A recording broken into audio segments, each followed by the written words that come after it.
Hello friends, welcome back to our channel. పిల్లలు, మనం ఈరోజు దేశం మరియు దాని రాజధాని గురించి తెలుసుకుందామా?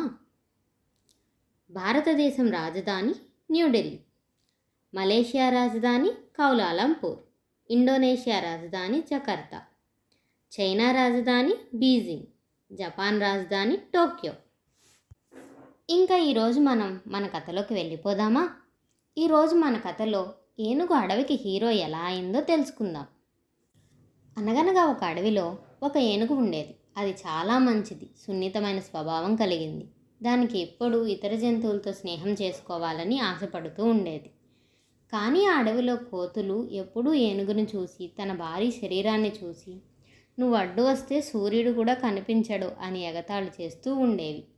పక్షులు ఏనుగు రంగును చూసి ఎగతాళి చేస్తూ ఉండేవి. దీనివల్ల ఏనుగుతో ఏ ఇతర జంతువులు కూడా స్నేహంగా ఉండేవి కాదు. ఏనుగు ఎప్పుడూ ఒంటరిగా ఒక నది ఒడ్డున కూర్చొని తన రూపం వల్లనే ఎవరూ తనతో స్నేహం చేయడం లేదు అని బాధపడుతూ ఉండేది. ఇలా ఉండగా అనుకోకుండా ఒకరోజు పడిన వర్షాల వల్ల అడవిలో వరద మొదలైంది.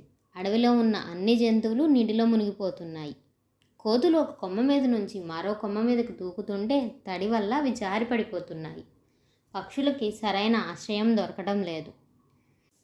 ఈ కష్టం చూసి ఏనుగు ముందుకు వచ్చి పక్షులని, కోతులని, ఇంకా ఇతర జంతువుల్ని తన వీపు మీద ఎక్కించుకొని వరద నీటి ప్రవాహానికి ఎదురుగా నడిచి వాటిని సురక్షితమైన ప్రదేశానికి తీసుకొని వెళ్ళింది. ఏనుగు రంగును చూసి, శరీరాన్ని చూసి ఎక్కిరించిన జంతువులు ఈరోజు తన బలం వల్లనే అవి ప్రాణాలతో బయటపడ్డాయి అని ఏనుగుని ఇన్ని రోజులు ఎగతాళి చేసినందుకు ఏనుగుకి క్షమాపణలు చెప్పాయి. నువ్వే ఈ అడవికి హీరో అని పొగిడాయి. జంతువులన్నీ తనతో స్నేహంగా ఉండడం చూసి ఏనుగు ఎంతో సంతోషపడింది. చూసారా పిల్లలు, మనం ఎప్పుడూ ఎదుటి వాళ్ళని వాళ్ళ రూపాన్ని బట్టో, రంగుని బట్టో, ఎదుటి వాళ్ళ ధైర్యాన్ని, బలాన్ని తక్కువగా అంచనా వేయకూడదు. ప్రతి ఒక్కరిని వాళ్ళు ఎలా ఉన్నా అంగీకరించాలి, గౌరవించాలి. ఇదే ఈ రోజుటి కథ.